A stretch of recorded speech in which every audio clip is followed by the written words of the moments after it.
In South Africa's eastern province of KwaZulu-Natal, a battle is being fought in broad daylight, not against armies, not on distant battlefields, but on city streets, in rural homes and along dusty roads, cops against suspects.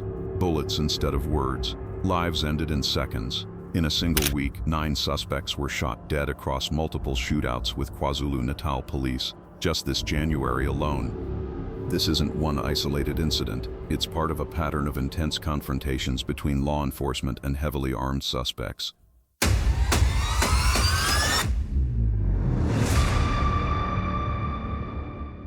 KwaZulu-Natal has become one of the epicenters of violent crime in South Africa. Shootouts between police and suspects have happened repeatedly, sometimes multiple in a single week. These aren't simple arrests gone wrong. These are intelligence-driven operations targeting people suspected of murder, attempted murder, robbery, house invasions, and more. And in many cases, police say the suspects opened fire first, forcing them to defend themselves and protect the public. So what's behind these shootouts? How do they unfold? And what does the evidence say? Let's break it down. In early January 2026, KwaZulu-Natal police conducted a large operation in the Ananda area near Durban. According to SAPS, this was intelligence-led, targeting suspects wanted for murder, attempted murder, and house robberies. When officers arrived, they were met with gunfire. Police returned fire. The outcome: 5 suspects were killed in the shootout. Police confirmed that their priority is always to protect themselves and the public when suspects fire first, and in this case, no officers were hurt. Across the province, law enforcement stressed these operations were targeted, not random. Just a day earlier in Amaudi, also in KZN, another pair of suspects wanted in connection with a shooting that left multiple civilians injured were killed after exchanging fire with police. In another January operation in the Uvongo area, 2 suspects were fatally wounded in a shootout when they opened fire after police approached their home. 2 AK-47 assault rifles and 3 pistols were seized, and these aren't isolated flukes. If you look back over recent years, KwaZulu-Natal has seen dozens of shootouts. In April-December 2024, 105 suspects were killed in 38 separate shootouts with police across the province. In late 2025, suspects linked to tavern robberies opened fire on police, leading to a gun battle where 3 suspects were killed and police recovered weapons and stolen items.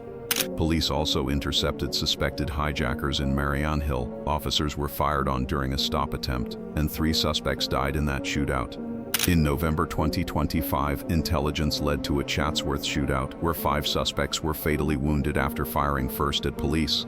This shows a trend. Shootouts are not an occasional blip, they are a recurring reality in KZN's crime landscape.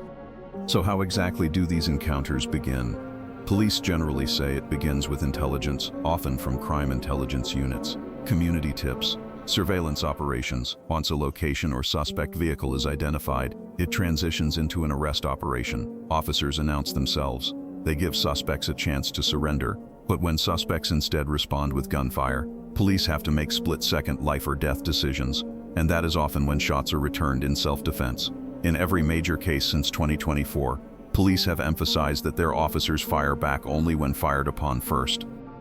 One of the reasons these confrontations are so intense is the types of weapons seized in these shootouts. For example, in the Uvongo incident, officers recovered 2 AK-47 assault rifles, 3 pistols, all illegal and unlicensed. Other confrontations have yielded weapons with modified or filed-off serial numbers, tools used to evade tracing and link suspects to past crimes. The presence of such firearms adds a layer of danger to these operations and to bystanders near these confrontations. While police often walk away uninjured in these shootouts, there are bigger questions facing communities. How many suspects are armed with military-grade weapons? Why do suspects choose to shoot rather than surrender? What does this say about criminal networks in the province? Police statistics show constant pressure on law enforcement due to repeated gun battles. Families of slain suspects sometimes struggle with funeral claims. For example, one insurer refused a payout after a suspect died in a shootout, citing criminal activity exclusions in their policy. These stories reveal not just the violence on the streets, but the impact on families and society. These shootouts rarely occur in isolated or empty areas.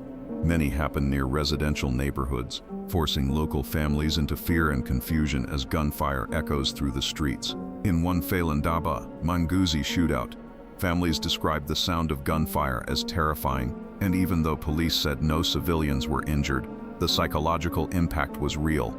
These confrontations raise major questions for the public and authorities alike.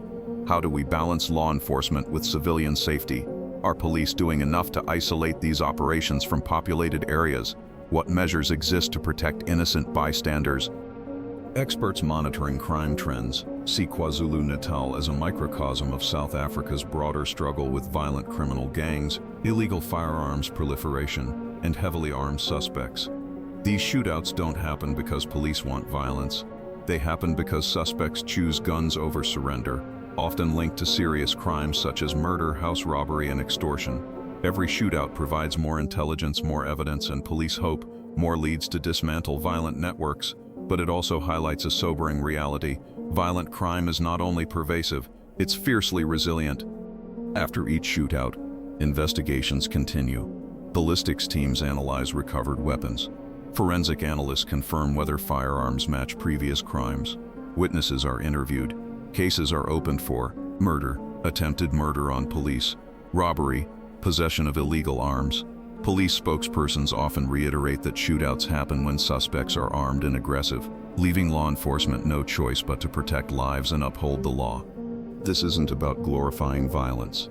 This is about understanding a reality where police are often outgunned, criminal networks are heavily armed. Shootouts are sometimes the only way to stop ongoing terrorization. It's a harsh picture, but a real one. KwaZulu-Natal's police shootouts are not isolated tragedies.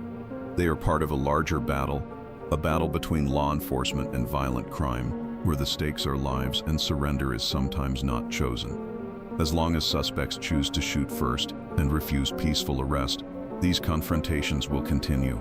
But understanding how they unfold, why they happen, and what they mean for communities, that's how we all start making sense of the headlines.